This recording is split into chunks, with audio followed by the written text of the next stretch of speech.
Là, girl, je te le dis, tu n'attends pas au 9e mois de ta grossesse pour faire ta valise de maternité. T'attends pas pour faire les préparations. Tu fais ça avant. Au 8e mois là, de ta grossesse, pendant que tu es encore en forme. Parce que des fois, ça va bien, tu sais, ça va bien. On est en forme, on a de l'énergie, on fait plein d'affaires, on fait de la vie.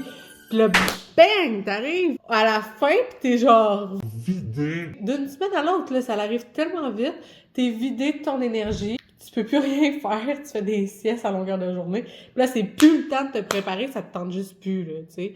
Donc, fais ça avant. Puis moi, j'ai fait sur plusieurs semaines ma préparation. Ça a été quand même long. Tout le temps des choses qui se rajoutent, là. Là, tu fais des listes pour aller à l'épicerie. Tes recettes, tu t'aperçois que t'en veux encore plus. La valise de maternité, il y a tout le temps quelque chose qui manque. Vraiment se prendre d'avance. J'ai fait des recettes vraiment pratiques, congèle bien, santé, d'autres moins santé. Je dirais qui m'apportent du bonheur, là. C'est ça le plus important, moi, je trouve. Quand ton postpartum, ça te tente pas nécessairement de manger juste des légumes, du quinoa, parce que c'est santé puis tu veux retrouver ta shape le plus rapidement possible. Non, des fois, ça te tente de manger du chocolat puis des muffins. Dans ma valise de maternité aussi, j'ai apporté des snacks santé, des snacks pas santé. Pour vraiment essayer d'en avoir, selon mon mood, finalement, selon ce que j'ai le goût de manger, parce que, y a-t-il rien de plus plate que d'avoir envie de manger un gros muffin au chocolat puis tout ce que t'as, c'est une bâtande sec. Pour le meal prep, j'ai fait ma préparation vraiment d'avance parce que le plus facile, je trouve, c'est de cuisiner dans ta semaine normale, mais d'en faire vraiment plus que d'habitude pour pouvoir le congeler. J'ai fait des pancakes et des muffins avec un mélange de farine et de graines. Puis ça, c'est une petite recette de mousse au chocolat avec des patates douces. C'est insane, puis c'est tellement simple à faire. Il y a la recette complète sur mon Instagram. Fait quoi, aujourd'hui, là, on dirait que j'ai ressenti le besoin tout d'un coup de faire ma valise d'hôpital. Je suis vraiment d'avance, mais 3e trimestre, là, les hormones, c'est ça que ça fait. Là. Faut que tu fasses du ménage, que tu sois bien rangé, que ça soit propre, que tu aies acheté toutes tes affaires. Puis il faut que la valise d'hôpital se fasse. À ma première grossesse, je voulais laver les moulures. Tu sais, là, en bas, il y a comme la poussière assez mouleux, puis je frottais, puis j'essayais toutes sortes de produits, il n'y a rien qui marchait, j'étais encore trop sale. Fait que là, j'ai décidé de repeinturer toutes mes moulures. Ouais. Là, des fois, on fait des choses, on fait des folies au 3e trimestre.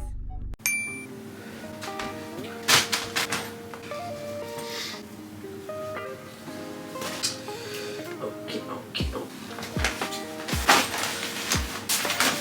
Alors, j'ai finalisé ma valise de maternité aujourd'hui. Je vais vous montrer vite de quoi ça a l'air, qu'est-ce que j'ai mis dedans. S'il y en a qui veulent vraiment avoir la liste complète de tout ce que j'ai mis, je l'ai là, je me suis noté ça quelque part. Donc, si ça vous intéresse d'avoir ça, faites juste le marquer dans les commentaires. C'est parti! OK, donc on va commencer ici. J'ai, mon plan de naissance, carte d'assurance maladie, carte d'hôpital dedans. Ça, pour vrai, c'est un essentiel pour moi. Un coussin beigne. Celui-là est full confortable. Il est en mousse mémoire. J'ai pris ça sur Amazon. Je vais vous mettre le lien aussi dans la description de la vidéo. Pantoufles ici. Couche pour moi. Couche pour Jeanne. Et une doudou. Coussin d'allaitement. Un TENS aussi. Un TENS, c'est une petite machine pour la gestion de la douleur. Linge pour moi. Linge pour Jeanne. J'ai vraiment été dans le confort absolu. J'ai un coton ouaté, jogging, une robe de chambre. J'ai 2 pyjamas. Puis j'ai mon linge de sortie là, comme des leggings avec un chandail normal.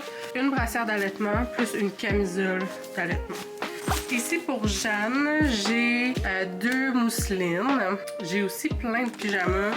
J'ai 2 newborns, 4, 0, 3 mois. Moi, je risque d'avoir un gros bébé, hein, fait que j'apporte pas trop de newborn. J'ai des petits chapeaux cute aussi, encore une fois, de toutes les grandeurs. J'ai aussi des dormeuses. Ça, c'est un petit kit. Oh my god, c'est trop cute, ça. Un petit kit pour sortir, parce qu'il va faire froid. Trousse plus, pharmacie, là, si on veut. J'ai des pads d'allaitement. Cooling pad à Lama Mélis. Pour vrai, ça, je trouve que ça marche vraiment pour moi. En tout cas, pour l'édème qu'on peut avoir après un accouchement. Une bouteille pour le lavage du périnée. des lingettes, plein de petites débarbouillettes pour bébé, nettoyant, crème visage, brosse à dents, zinc, aniline, Lipsil et élastique à cheveux, là. C'est comme essentiel. Je peux pas te passer de ça. Des bouchons pour les oreilles pour moi, pour mon chum, chargeur à téléphone, loupe pour les yeux, une petite lumière que j'ai prise sur Amazon aussi. Une doudou pour mon chum. Une grosse doudou épaisse parce que les accompagnants, ils ont pas rien là. Ils ont un petit lit d'appoint, mais ils ont pas de doudou, ils ont pas d'oreiller. Fait qu'il faut apporter ça pour eux. Puis aussi, on s'est apporté quand même quelques snacks pour me gâter. Des petits gâteaux, des Gatorade, aussi des IA avec électrolytes, porter mon shaker pis tout, des bartendes. Ça, j'en ai deux. De la poudre de smoothie. C'est lyophilisé. T'as pas besoin de réfrigérer tout ça. Fait que ça t'apporte super bien. Ça prend pas de place. Tu mets ta poudre dans de l'eau. Ça peut être dans du lait ou même du jus. Celui-là, avec un petit peu de caféine dedans. Donc, ça peut être pratique. Celui-là, c'est juste des fruits. Moi, j'ai un code promo aussi pour vous. Les smoothies et pour les produits Yummy. Fait que je vais mettre ça dans la description du vidéo. Sinon, ben, c'est pas mal ça. Il me reste juste à pacter tout ça. Puis ben, ça va être fait. On est prêt.